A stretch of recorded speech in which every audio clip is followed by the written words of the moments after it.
하나님의 백성을 계수하라. 민수기 1장 1절에서 4절, 2장 1절에서 2절, 32절에서 34절 말씀입니다. 이스라엘 자손이 애굽 땅에서 나온 후 둘째 해 둘째 달 첫째 날에 여호와께서 시내 광야 회막에서 모세에게 말씀하여 이르시되 너희는 이스라엘 자손의 모든 회 중 각 남자의 수를 그들의 종족과 조상의 가문에 따라 그 명수대로 계수할지니 이스라엘 중 20세 이상으로 싸움에 나갈 만한 모든 자를 너와 아론은 그 진영별로 계수하되 각 지파의 각 조상의 가문에 우두머리 한 사람씩을 너희와 함께 하게 하라.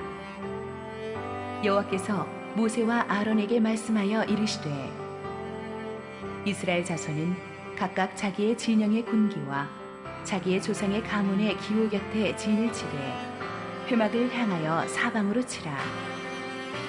이상은 이스라엘 자손이 그들의 조상의 가문을 따라 계수된 자는 모든 진영의 군인 곧 계수된 자의 총계는 60만 3,550명이며 레위인은 이스라엘 자손과 함께 계수되지 아니하였으니 여호와께서 모세에게 명령하심과 같았느니라.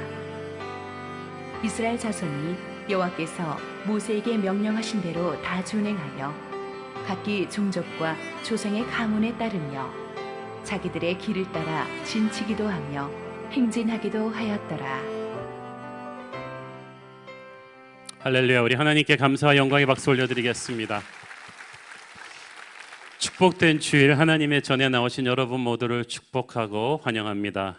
우리 함께 기도하시고 하나님 말씀 보겠습니다. 사랑하는 주님, 은혜를 감사합니다. 우리 주님께서 이 자리에 임재하시고 부족한 종은 감추시고 오직 주님 예비하신 말씀만을 선포하시옵소서. 예수님 이름으로 기도했습니다. 아멘. 오늘부터 이 기적의 행군 시리즈가 이제 출애굽기에서 지난주 레위기 한 본문을 커버했고 이제 민수기로 넘어가게 되었습니다. 민수기가 모세 오경에서 가지는 위치는 굉장히 중요합니다. 제가 민수기 하면 생각나는 게 있는데 제 대학 선배 중에 하나가 이름이 민수기입니다. 재밌다고 생각했는데 그 후에 신명기라는 사람도 한번 만난 적이 있어요. 창세기에서 하나님이 이스라엘 백성들을 창조하셨고 출애굽기에서 그들을 구원하셨고 레위기에서 그들을 성별하셨습니다. 이제 민수기에서 그들을 주님의 군대로 만들어 가십니다. 민수기는 레위기가 끝난 시내산에서 다시 시작합니다. 1장 1절 말씀 보겠습니다. 이스라엘 자손이 애굽 땅에서 나온 후 둘째 해 둘째 달 첫째 날에 여호와께서 시내 광야 회막에서 모세에게 말씀하여 이르시되. 자, 시내산의 성막이 세워진 때가 이스라엘 백성들이 애굽에서 나온 후 2년 1개월째 되던 해였으니까 민수기에 나오는 인구 조사는 성막 봉헌으로부터 약 한 달 후에 실시되는 사건이었습니다. 그러니까 성막이 세워지고 나서 한 달 동안이 바로 레위기의 시간인데 성소를 중심으로 해서 이스라엘 백성들이 하나님의 깊은 임재 안에서 촉촉히 은혜로 채워지는 시간이었습니다. 이렇게 한 달 동안 성막을 봉헌함으로써 레위기에 하나님이 이제 이스라엘 백성 중에 충만히 거하시게 되었다면 이제 민수기에서 인구 조사를 스타트로 해서 이스라엘은 하나님을 위한 군대로 조직되는 것입니다. 하나님의 사람들이 예배의 자리에만 언제까지 머무를 수는 없습니다. 이제 그 예배의 자리를 떠나서 언젠가는 사명의 자리, 영적 전쟁의 자리로 이동해야만 합니다. 그래서 레위기에서 은혜를 체험한 이스라엘 백성들이 이제 민수기의 광야 속으로 들어가는 거예요. 찬송가 가사처럼 밤 깊도록 동산 안에 주와 함께 있고자 하나 힘든 세상에 할 일이 많아서 우리를 가라고 주님께서 명하십니다. 그래서 민수기의 히브리어 원제가 광야에서 in the wilderness라는 뜻입니다. 민수기의 주 무대가 광야입니다. 이 예배를 통해서 받은 믿음을 이스라엘 백성들이 이제 광야에서 검증받는 거예요. 광야는 약속의 땅으로 가는 코스입니다. 시내산에서 그 은혜를 많이 받고 예배를 많이 드리고 그랬을 때는 이스라엘 백성들이 뭐 아주 최고의 크리스천들 같았는데 이제 곧 보면 알게 되지만 민수기에서 광야의 혹독한 시험과 유혹 앞에서 사정없이 무너져 내리는 것을 보게 됩니다. 믿음은 실전에 가서 부딪혀 봐야 안다는 것을 민수기에서 우리가 알 수가 있습니다. 21세기 오늘도 광야 같은 세상을 살아가는 우리 순례자들에게 민수기가 던져주는 영적인 메시지는 크고 넓고 깊습니다.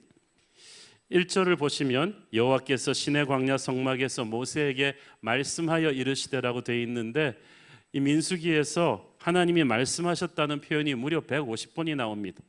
그래서 민수기에서 우리가 주목해서 볼 것은 이 말씀의 리더십이에요. 말씀은 성령의 검이에요. 우리 안에는 죄로 물든 옛사람과 성령의 새사람이 혼재되어 있습니다. 말씀의 검이 떨어지면서 이 내 속의 옛사람과 새사람이 완전히 분리가 됩니다. 그래서 항상 말씀의 검이 떨어지는 곳에 나를 노출시켜 놔야 됩니다. 말씀이 내게 임하면서 내 안에 있던 악한 옛사람이 떨어져 나가기 때문이죠. 그리고 새로운 성령의 능력이 자꾸 드러나게 됩니다. 모세는 하나님의 말씀 없이는 절대 행동하지 않았습니다. 우리 인생의 모든 재앙은 하나님의 말씀이 아닌 자기 생각대로 결정해서 움직인 결과입니다. 영적 리더십의 권위는 얼마나 하나님의 말씀에 자주 깊이 귀 기울이고 있는가에서 오는 거예요. 그래서 A.W. 토저 목사님 그 유명하신 말씀대로 Listen to the man who listens to God. 하나님의 말씀을 듣는 그 사람의 말을 들어라. 하나님의 리더 모세는 항상 말씀을 듣고 움직이면서 이스라엘 백성들을 이끌었습니다. 우리가 어디에 가서 무엇을 하든지 그건 중요하지 않아요. 중요한 것은 하나님의 말씀을 들으면서 하는 것입니다.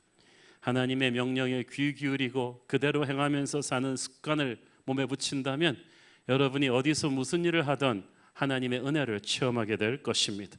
말씀에 불순종하기 시작하면 그때부터 행진이 아니라 방황으로 바뀌게 될 거예요. 자, 민수기의 또 하나의 중요한 뜻은 숫자를 센다는 것입니다. 1장 2절 읽습니다. 너희는 이스라엘 자손의 모든 회중 각 남자의 수를 그들의 종족과 조상의 가문에 따라 그 명수대로 계수할지니. 그 명수대로 계수한다. 그래서 숫자를 센다. counting numbers. 그래서 영어 성경에 보면은 민수기를 numbers라고 합니다. 요즘도 보면 인구수가 국력의 중요 요소를 차지하는데 하나님에게는 한 사람 한 사람이 중요합니다. 어떤 분은 뭐 교회가 숫자가 다냐? 숫자가 중요해요. 왜냐하면 하나님이 구약에서부터 계시록까지 항상 숫자를 세시기 때문이에요. 그것은 하나님이 백성이 한 명 한 명 그 존재의 의미가 크다는 거예요. 어린 양의 보혈로 구원한 하나님의 백성을 하나님은 이름을 부르면서 숫자를 세십니다. 예수님께서 말씀하신 그 99마리 양을 두고 한 마리 잃어버린 양을 찾아 나선 비유, 100마리 중에 한 마리 잃어버린 거 어떻게 알았을까요? 목자가 숫자를 셌으니까 나온 거야. 오늘도 하나님은 여러분의 수를 세고 계십니다. 교회가 이렇게 큰데 나 하나쯤 빠져봤자 그런 거 아니에요. 하나님은 여러분 한 명 한 명이 중요하다. 나는 하나님에게 소중한 존재다. 이것을 민수기의 숫자 센다는 의미가 우리에게 가르쳐 줍니다. 또 한 가지, 이 숫자를 센다는 의미는 단순히 인원 숫자를 헤아리는 것을 의미하지는 않습니다. 이것은 이스라엘 백성의 대대적인 조직 재정비를 뜻하는 것입니다. 여러분, 이 숫자를 세면은 많은 걸 알 수 있죠. 각 지파의 형편을 살필 수가 있습니다. 이 지파는 많은 줄 알았는데 왜 이렇게 숫자가 적지? 이 지파는 남자가 많고 여자가 적네. 이 지파는 농사 잘하는 사람이 많네. 이 지파는 노인들이 많네. 이렇게 숫자가 나오면서 전체를 어떻게 활용해야 될지 리더십에게 그림이 들어오는 거예요. 그러면 지파별로 어떤 임무를 부여할 것인지도 알 수가 있죠. 이 약속의 땅에 가기까지 그들은 엄청나게 긴 광야에 사방에서 무서운 그 족속들의 공격이 기다리고 있는 곳을 가야 돼요. 그 험한 땅을 우왕좌왕하는 전직 노예 출신의 옛날의 그런 오합지졸을 끌고 갈 수는 없어요. 그래서 앞에 기다리고 있는 어려움과 사나운 적들을 물리치기 위해서 그들은 이집트의 노예 근성을 버리고 완전히 새로운 사람으로 개조되어야만 했습니다. 그래서 지파별로, 족속별로, 가계별로 아주 철저하게 실시된 인구조사를 통해서 이스라엘 사람들은 우왕좌왕하던 그런 질서 없는 집단에서 아주 하나님의 리더십 중심으로 강하고 철제된 군대로 다시 거듭나게 되는 것입니다. 이렇게 정리가 되고 체계가 잡히고 집중력이 있을 때 그때부터 하나님은 그 군대를 통해서 일하시는 것입니다. 이 남자의 수를 그들의 종족과 조상의 가문에 따라 계수했다는 사실을 이제 주목하십시오. 정확히 번역하면 부족과 가문이에요. Clans and families. 그러니까 가문들이 모여서 부족을 만들고 부족이 모여서 지파를 만들고 지파가 모여서 이스라엘 국가 공동체를 만듭니다. 하나님의 항상 이 국가의 시작은 가정이에요. 오늘날 국가가 결속력이 약한 것은 가정들이 무너지고 있기 때문이에요.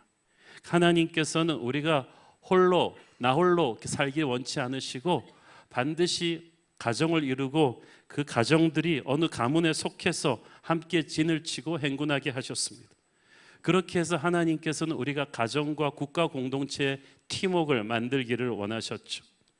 그런데 이것은 그냥 또 가정들만의 모은 집단이 아니고 예배 공동체였어요. 1장 2절을 보면 회중이라는 말이 나오는데 그 회중이라는 커뮤니티라는 단어는 예배하는 공동체입니다. 예배 공동체는 하나님을 구심점으로 하는 공동체예요. 어느 조직이든 구심점이 없으면 힘이 없어요. 근데 이스라엘 백성들은 하나님이라는 구심점이 있었고 하나님의 말씀대로 다스리는 모세라는 구심점이 있었어요. 그래서 200만이 있었지만 일사불란하게 움직일 수가 있었습니다. 12지파 다 개성이 다르고 성격도 있고 그렇지만 하나님을 예배하는 공동체로 딱 구심점이 정확하니까 흔들리지가 않았어요. 반대로 하나님을 붙드는 집중력이 흐트러지면 예배가 망가지면 이스라엘 백성들 전체가 무너지는 일이 일어났죠. 자, 숫자를 센다는 또 한 가지 중요한 의미가 있는데 그것은 받은 복을 확인해 보는 것입니다. 2장 32절 읽습니다. 이상은 이스라엘 자손이 그들의 조상의 가문을 따라 계수된 자니 모든 진영의 군인 곧 계수된 자의 총계는 60만 4,550명이며 저 정도 군인으로 동원될 수 있는 남자 숫자 우리나라 군대 숫자 비슷하죠? 자, 20세 이상 남자들의 수가 60만이 넘었으니까 노인, 여인, 어린이들 다 합치면 최소한 한 200만 정도가 됩니다. 어떤 학자들은 300만까지 추산하는 사람도 있어요. 자, 여기서 우리는 무엇을 봅니까? 하나님께서 그 옛날 아브라함에게 하셨던 약속, 아직 이삭이 태어나기도 전에 아브라함에게 하셨던 약속, 네 자손이 하늘의 별같이 바닷가의 모래처럼 많게 될 것이다. 그 당시 너무 터무니없었던 그 말씀이 신실하게 이루어져서 수백만에 달하는 하늘의 별같이 많은 이스라엘 자손이 이루어진 거예요. 그 숫자를 카운트하면서 너희들은 내가 얼마나 신실한 하나님인가를 확인하라는 거야. 여러분, 하나님이 여러분에게 약속하신 것은 반드시 지키십니다. 그 당시는 아무리 여러분의 형편이 비천할지라도 여러분의 대가 아니면 그 다음 자손에 대해, 그 다음 자손에 대해 믿음의 가문에는 반드시 하나님의 약속이 이루어진다. 그 사실을 여러분이 믿으셔야만 합니다. 이스라엘 사람들이 자기들 숫자 세면서 스스로 놀랬을 거예요. 이때까지 430년 동안 노예 생활을 하면서 그냥 각자 살아남기 바쁘다가 출애굽하고 나와서 애국 군대가 무너지는 거 보면서 놀랐을 것이고 이번에 숫자 세면서 놀랐을 거예요. 우리가 이렇게 많았어. 남자들, 전사들만 이렇게 많아? 우리가 이렇게 강해졌어? 그때 모세가 말해줬겠죠. 하나님이 아브라함에게 하신 약속을 지키시는 것이다. 여러분, 우리가 항상 하나님한테 불만이 많은 이유는 받은 복을 세워보지 않기 때문이에요. 그러니까 항상 나는 뭔가 모자라다, 부족하다고 느끼니까 불평불만하는 거예요. 가끔씩 숨을 가다듬고 숫자를 세워볼 필요가 있어요. 이미 하나님에게 주신 복들을 내가 너무 당연시한 게 많았어요. 민수기의 메시지는 숫자를 세면서 하나님의 신실하심을 확인해라. 지금까지도 약속을 지키신 하나님이 앞으로 너를 위해 베푸실 축복을 기대하라는 뜻입니다. 자, 또 한 가지 중요한 게 있어요. 그냥 전부 숫자를 세라는 것이 아니고 특정 그룹을 세라고 그랬어요. 3절 읽겠습니다. 이스라엘 중 20세 이상으로 싸움에 나갈 만한 모든 자를 너와 아론은 그 진영별로 계수하되, 영어 성경에 보니까 who are able to serve in the army, 군대에 나가서 바로 전투에 투입될 수 있는 남자 숫자를 세라고 했어요. 인구 조사는 목적이 중요해요. 그렇죠? 그런데 세금 걷기 위해서 인구 조사할 때는 평균 수입 이런 게 중요하겠지만 지금 민수기의 인구 조사는 전투병력 카운트하는 거예요. 전쟁을 전제로 하고 하는 인구 조사였습니다. 자, 여러분, 하나님이 중요하게 생각하는 숫자는 군대에서 싸울 수 있는 전사의 숫자예요. 이것이 오늘날 우리에게 적용한다면 무엇이겠습니까? 등록 교인 수가 많은 게 중요한 게 아니라 영적 전투력이 있는 용사들이 얼마나 많은가가 주님께는 중요해요. 말씀과 기도로 충만한 성령의 사람들이 과연 몇이나 되느냐, 영적 전쟁의 최일선에 투입될 수 있는 순종의 사람들이 얼마나 되느냐, 그의 영성의 파워가 마귀를 두렵게 하는, 그래서 하나님이 얼마든지 믿고 투입할 수 있는 영적 용사가 이 교회에 얼마나 되느냐, 그게 하나님한테는 중요한 것입니다. 교회는 주님의 군대입니다. 교회는 주님의 학교가 아닙니다. 교회에서 세미나도 하지만 학교가 아니에요. 교회는 주님의 병원이 아닙니다. 병원이라고 생각하니까 툭하면 저 상처받았어요. 힐링이 필요해요. 힐링을 하지만 그게 교회의 핵심 미션이 아니에요. 교회는 주님의 군대예요. 여러분이 군대라고 생각하면 딱 정신 자세가 달라져요. 군대라고 생각하지 않고 교회가 서비스 기관이라고 생각하니까 교회 와서 새벽 간식 맛이 없어요. 여러분, 군대에서 음식은 딱 두 가지예요. 있는 음식, 없는 음식 딱 두 개. 그냥 주면 감사하게 먹어야 돼. 이 교회는 새가족을 환영하지를 않아. 내가 새가족인데 잘해주지를 않아. 군대에서 신참 오면 어떻게 환영해줘요? 총알이 빗발치고 있으면 신참 오면 같이 싸워야 돼요. 여러분, 교회는 주님의 군대예요. 여러분은 전사예요.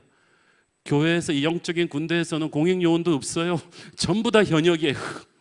여러분이 예수 믿는 그 순간 우리는 하나님의 군대란 말이에요. 정신 바짝 차리고 말씀의 사람, 기도의 사람, 성령의 사람이 되고 항상 감사하고 전투 준비하고 no complain, 불평은 없고 항상 하나님한테 투입될 준비가 돼 있는 용사를 하나님이 찾고 계십니다. 저는 하나님이 원하시는 영적 전사의 숫자와 우리 교회 교족부에 있는 등록 숫자와 똑같기를 바랍니다. 18절에 보면은 이 20세 이상의 전투력 있는 남자들의 이름을 불러가며 등록시켰다고 되어 있습니다. 근데 원문을 풀면은 남자들이 스스로 자기 계통을 말하면서 등록했다고 되어 있어요. 그러니까 전사들이 스스로 나와서 자기 명단을 선포하고 군대에 딱 들어온 거예요. 여러분, 영적 군대에서 떠밀려서 들어가면 안 돼요.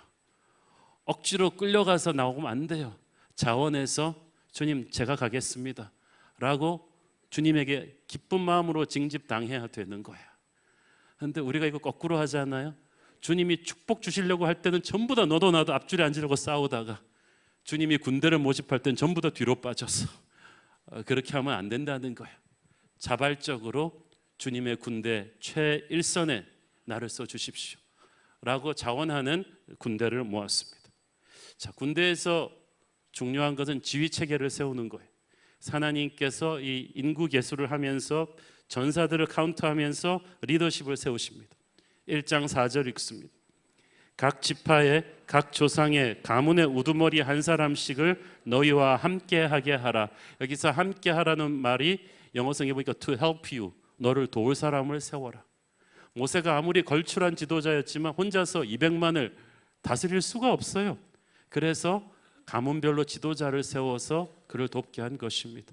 하나님은 항상 모세가 탈진되는 것을 걱정하셨어요. 그래서 전에 장인 이드로를 통해서도 70장로를 옆에 붙여줬고 항상 팀으로 사역하게 하셨습니다.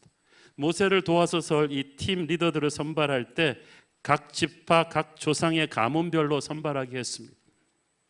모세는 레위 지파인데 그 당시도 뭐 혈연, 학연, 지연이 있었겠죠.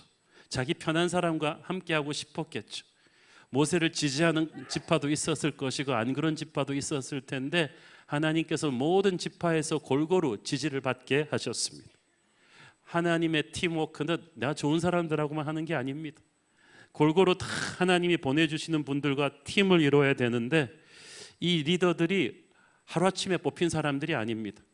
시간이 걸쳐서 각 지파에서 검증된 인물이라고 나옵니다. 민수기 1장 16절. 그들은 회중에서 부름을 받은 자요 그 조상 지파의 지휘관으로서 이스라엘 종족들의 우두머리라. 그러니까 이미 각 지파에서 그 리더십을 인정받던 사람들이었다는 거예요. 이들은 모두 각자가 작게는 3만 명, 많게는 7만 명 이상의 군대를 앞으로 지휘하게 될 사람들이었습니다. 그냥 막 세우지 않았다는 거예요. 하나님께서 오랜 시간 동안 각 지파에서 준비하고 검증한 사람들을 세웁니다. 여러분, 모든 것이 사람이라고 저는 믿습니다. 저는 모든 것이 리더십에 달려 있다고 믿어요. 그래서 저희 교회 사역의 핵심도 항상 사람을 세우는 교회예요. 우리 교회를 통해서 우리는 한국교회 차세대 목회자들을 키우기를 원하고, 좋은 선교사님들을 키우기 원하고, 좋은 주일학교 선생님들을 키우기 원합니다.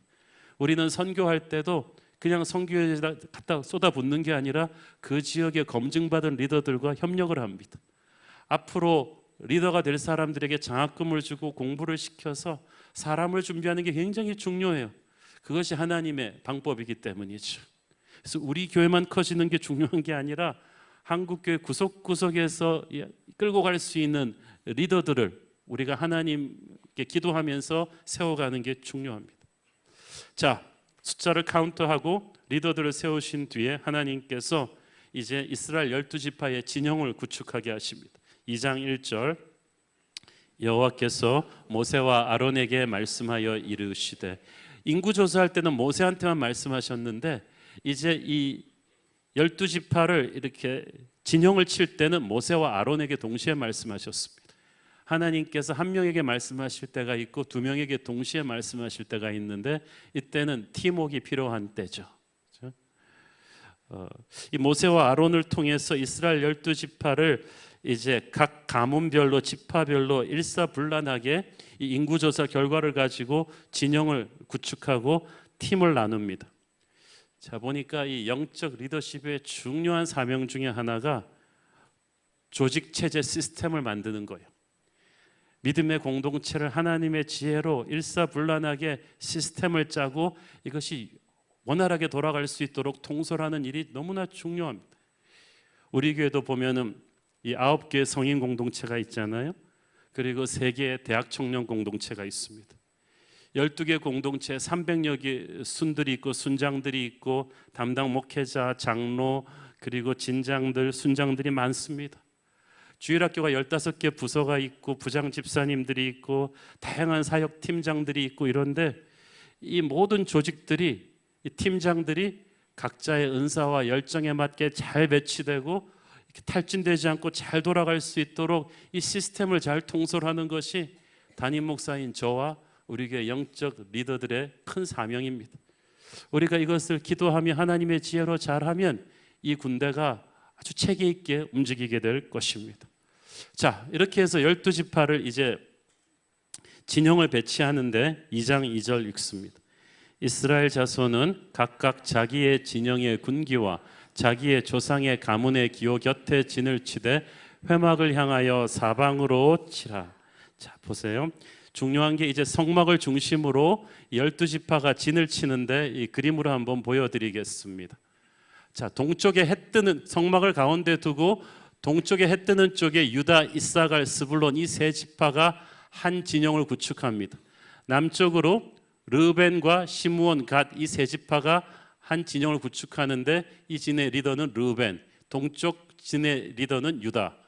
그 다음에 서쪽으로 베냐민, 므낫세, 에브라임 이 3지파들의 리더는 에브라임. 그리고 북쪽으로 단, 아셀, 납달리 이 지파들의 리더는 단. 이렇게 12지파가 동서남북으로 전부 다 성막을 중심으로 딱 성막을 보게끔 이렇게 세팅을 해놨어요. 하나님께서 각각 진을 치라고 말씀하셨죠.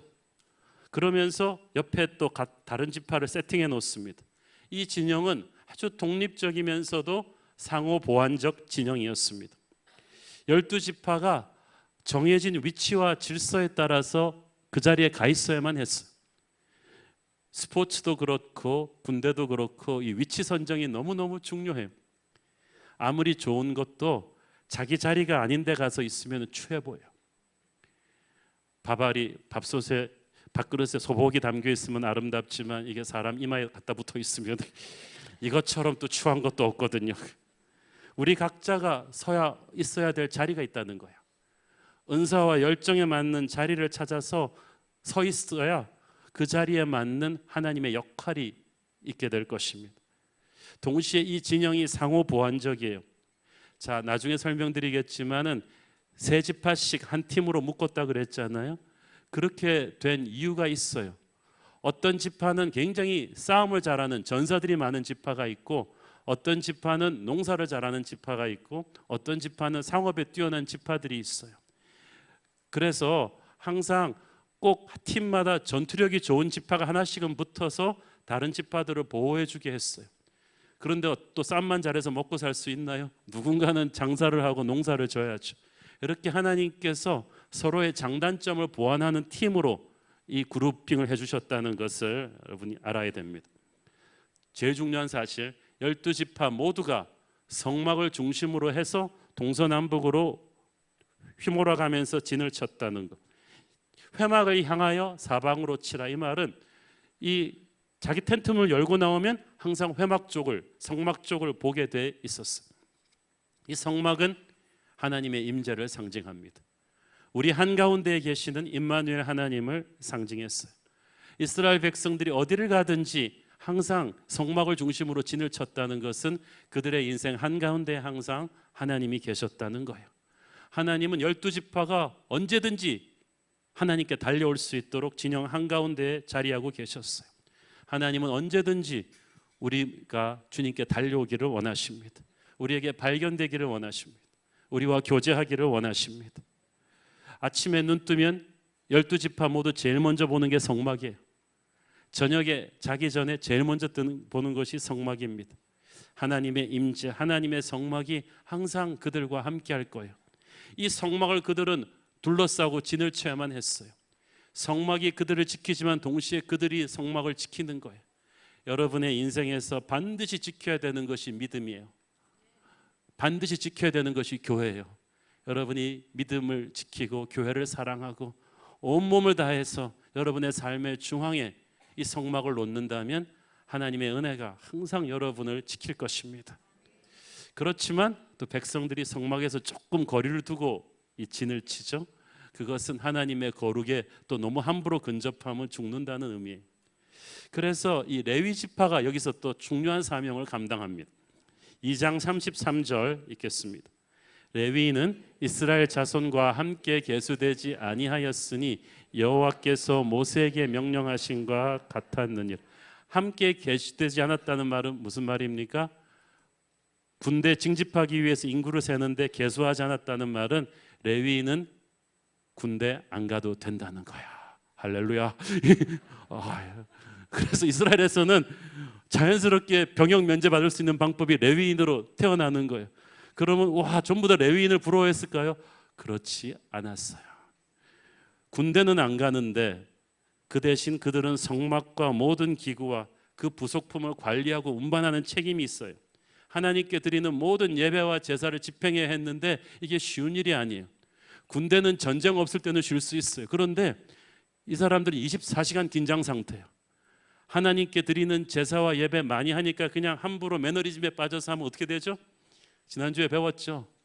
다른 부를 드린 나답과 아비후가 되는 거예요. 그냥 죽어요. 레위인들 많이 죽었어요. 제사장들 많이 죽었어요. 차라리 군대를 가지 레위인 하고 싶어하는 사람이 그렇게 많이 없을 정도로 이 임무가 아주 막중했어요. 잘하면 공동체에 복이 되지만 그렇지 않으면 자기도 죽고 많은 해를 가져왔기 때문이죠. 그래서 오늘날도 여러분 우리 목회자들과 교회 사역자들을 위해서 기도 많이 해주셔야 돼요. 자, 그런데 이 레위인들이 아까 사진을 다시 보면은 전체 이스라엘 12지파가 거리를 두고 성막을 중심으로 진을 쳤는데 레위인만은 근접해서 진을 치게 했어요. 가장 중요한 오른쪽에 동쪽을 보고 모세와 제사장들, 그리고 남쪽으로 레위인 고핫 자손, 서쪽으로 레위인 게르손 자손, 북쪽으로 므라리 자손이 이들이 먼저 성막을 딱 이렇게 끌어안고 근접해서 진을 칩니다. 이게 뭐냐면 그들이 거룩의 완충지대예요. 1장 53절 읽겠습니다. 레위인은 증거의 성막 사방에 진을 쳐서 이스라엘 자손의 회중에게 진노가 임하지 않게 할 것이라. 레위인은 증거의 성막에 대한 책임을 지킬지니라 하셨습니다. 그래서 사람들이 아무 생각 없이 그냥 함부로 성막 근처에 오다가 죽지 않도록, 그리고 하나님의 거룩이 훼손되지 않도록 레위인이 그 몸으로 그 완충지대를 구성한 거예요. 레위인들이 맡은 이 중보자의 역할, 이 거룩의 완충지대를 훗날 예수 그리스도가 감당하십니다. 하나님과 우리 사이의 중보자가 되십니다. 그래서 우리는 이제 레위인의 중재 없이 바로 예수의 십자가 보혈에 힘입어 하나님의 임재 앞으로 나갈 수가 있죠. 자, 이렇게 진을 치는데 문제는 여기서 가만히 있는 게 아니라 이스라엘은 끊임없이 뜯어서 이동하는 모바일 공동체였다는 거예요. 그러면 행군할 때는 어떻게 했는가? 2장 34절 읽겠습니다. 이스라엘 자손이 여호와께서 모세에게 명령하신 대로 다 준행하여 각기 종족과 조상의 가문에 따르며 자기들의 길을 따라 진치기도 하며 행진하기도 하였더라. 자, 아까 이 성막을 둘러싼 이 세팅에서 가장 동쪽에 있는 유다, 이사갈, 스불론, 이 사람들이 행군에 선두를 씁니다. 행군할 때 먼저 이 언약궤가 먼저 쫙 갑니다. 그러면 그 언약궤를 뒤따라서 유다, 이사갈, 스불론 이 그룹이 뒤를 따라갑니다. 언약궤가 나가고 나선 게르손 자손이 성막을 걷어가지고 움직입니다. 그 다음엔 르우벤과 시므온, 갓 지파 이 팀이 짐을 싸가지고 움직이고, 그 뒤로 고핫 자손들이 성막 안에 있는 성막 기구들을 그대로 가지고 움직입니다. 그 뒤를 에브라임, 므낫세, 베냐민 요 한 팀과 단과 아셀, 납달리 이 한 팀이 뒤에서 호위하면서 가는데, 제일 중요한 게 앞에 선 이 유다, 이사갈, 스불론 이 지파들이에요. 왜냐하면은 적의 병력과 정면 충돌할 가능성이 가장 높은 데죠. 그래서 이 지파들의 병력이 가장 많습니다. 유다, 이사갈, 스불론의 병력을 다 합치면 18만 6,400명 정도로 가장 많은데, 여러분 유다 지파가 선두를 뚫었다는 것, 이 유다 지파에서 다윗과 예수 그리스도가 태어나셨다는 것 굉장히 의미심장하죠. 자, 그 다음으로 언약궤를 세팅해 놓고 있으면은 이게 뭐 한 15만 20만 정도 병력이 되니까 그들이 가는 동안에 성막이 도착해서 언약궤 중심으로 쳐집니다. 그러면 또 르우벤, 시므온, 갓 지파들이 또 도착하는 동안에 성막이 세팅되면 그 안으로 성막 기구들이 또 세팅이 되고, 세팅하고 있는 동안에 나머지 부대가 다 도착을 합니다. 근데 가만 보시면 여기는 유다가 전투부대, 여기는 갓이 전투부대, 여기는 에브라임이 전투부대, 여기서 모세 후계자 여호수아가 나오죠. 단, 아셀, 납달리 이 최후미에서는 이 단이 전투부대예요. 전사들이 많아요. 여기서 삼손도 배출되지 않습니까? 아셀, 납달리는 농사와 이 상업을 잘하는 민족이고, 스불론도 그렇습니다. 그래서 쭉 보면은 행군할 때 이게 200만이 움직이니까 적이 주로 정면에서 오지만 위에서 올지 밑에서 올지 뒤에서 올지 몰라요. 그래서 모든 지파마다 전투부대가 하나씩 붙어가지고 다른 지파를 지키면서 가는 그런 대형입니다. 중요한 건 그래서 의미를 가지고 다 배치해놨기 때문에 어떤 지파가 나는 왜 맨날 뒤에만 가는 거야 그러면서 앞으로 가고 위치 바꿀 수가 없다는 거예요. 자기 위치를 지켜야 돼요. 하나님이 여러분을 두신 그 자리를 잘 지키셔야 돼요. 왜냐하면 하나님이 여러분만이 그걸 할 수 있기 때문에 형제 자매를 살리기 위해서 거기에 두셨음을 믿으셔야만 돼요. 자, 성막과 레위 사람의 진이 진영 한가운데에서 이스라엘 백성들의 호의를 받으면서 이동하는데, 제일 앞에는 하나님의 말씀 언약궤가 앞장서서 길을 뚫고 갔다. 여기서 참 우리는 중요한 두 가지 메시지를 배우지 않습니까? 일단 한가운데에 하나님의 성막이 같이 움직여야 돼요. 이 말은 하나님의 임재가 항상 우리 인생 한가운데 있어야 된다는 거예요. 진칠 때도 성막을 중심으로 했듯이 이동할 때도 항상 하나님을 바라보면서 가는 것입니다. 여러분의 인생에서 하나님이 여러분 안에 계신데 객으로 계시지 않고 주인으로 계시도록 해야 합니다.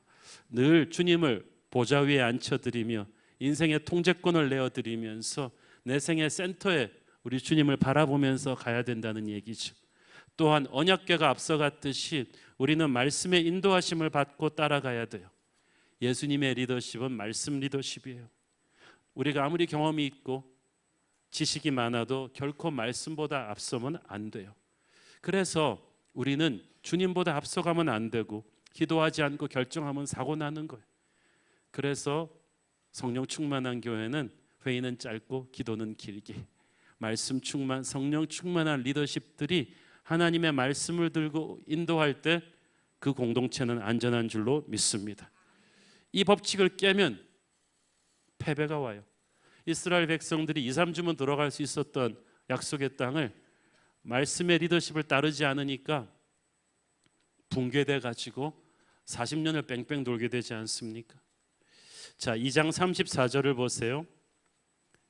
여기서 보니까 각기 종족과 조상의 가문에 따르며 자기들의 길을 따라 진치기도 하며 행진하기도 하였더라.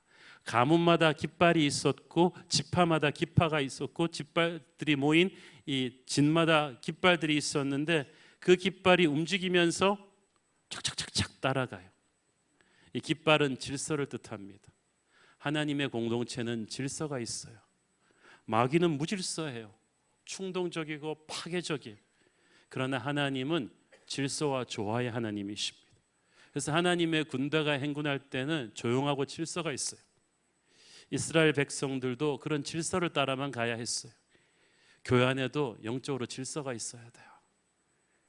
영적으로 성숙하지 않은 사람들이 자기 하고 싶은 대로 사방으로 좌충우돌하면 그 교회는 허물어져요. 하나님의 군대는 그런 게 아니라는 거죠. 이 하나님의 군대는 가만히 머물러 있으면 안 돼요. 계속해서 앞으로 나가게 돼 있어요. 34절에 보니까 행진한다는 말이 나오는데 이 말은 기둥을 뽑아낸다는 뜻이에요. 기둥을 뽑고 떠난다는 뜻이에요. 이 장막의 기둥을 뽑고 짐을 꾸려서 계속 목표를 향해 나가는 거예요. 여러분 군대에서 이거 텐트 쳐보신 남자분들 이게 기둥 뽑고 다시 옮기고 다시 세팅하는 게 얼마나 힘든지 아실 거예요. 이스라엘 백성들 200만이 그렇게 살았다는 거예요. 광야는 통과하는 곳이지 머무르는 곳이 아닙니다. 하나님은 우리가 이곳에서 머무르는 것을 원치 않으세요. 끊임없이 약속의 땅으로 움직이는 것을 원하십니다.